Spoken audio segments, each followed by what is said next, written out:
વકફ સંશોધન બિલ માટે રચાયેલી જેપીસી ગુજરાતમાં જેપીસીની ટીમની અમદાવાદમાં બેઠક જેપીસી સમક્ષ ગુજરાત સરકાર અને ગુજરાત વકફ બોર્ડનું પ્રેઝન્ટેશન જેપીસી વકફ બોર્ડ અને અન્ય સંબંધિત પક્ષના લોકો સાથે ચર્ચા કરશે બેઠકમાં બાર કાઉન્સિલ વકીલ એસોસિએશન અને મુતાવલી એસોસિએશન પોતાનો પક્ષ રાખશે ગૃહ રાજ્યમંત્રી હર્ષ સંઘવી ડીજીપી વિકાસ સહાય પહોંચ્યા છે આ સાથે ધારાસભ્ય ઇમરાન ખેડાવાલા પણ પહોંચ્યા મુસ્લિમ સમાજ વતી આવેદનપત્ર આપવાના છે ખેડાવાલા વકફ એમેન્ડમેન્ટ 2024ના વિરોધમાં આવેદન આપશે જેપીસી આગામી દિવસોમાં હૈદરાબાદ ચેન્નાઈ અને બેંગ્લોર પણ જવાની છે વકફ સંશોધન બિલની અનિવાર્યતા અંગે આ જેપીસી એટલે કે સંયુક્ત સંસદીય સમિતિની રચના કરવામાં આવી છે જેમાં 31 સાંસદોનો સમાવેશ થાય છે કમિટીમાં 21 લોકસભાના અને 10 રાજ્યસભાના સાંસદો છે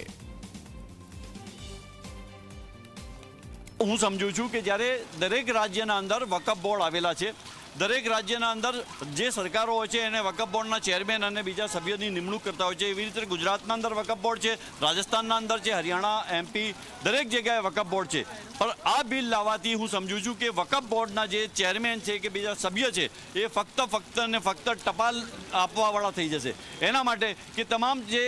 અરજદાર આવશે ચેરમેન પાસે તેની તમામ ખરાઈ કરવાની સત્તા કલેક્ટર પાસે છે એટલે હું સમજુ છું આ બિલનો એટલા માટે અમે વિરોધ કરી રહ્યા છીએ કોંગ્રેસ પાર્ટીના અમારા સન્માનીય નેતા રાહુલજીએ પણ વિરોધ કરી રહ્યા છે અને અમારા સાથે એનડીએના તમામ અમારા સંગઠનો છે અમારા સાથી પક્ષો એ પણ વિરોધ કરી રહ્યા છે એટલે આ બિલનો અમે સખત વિરોધ કરી રહ્યા છે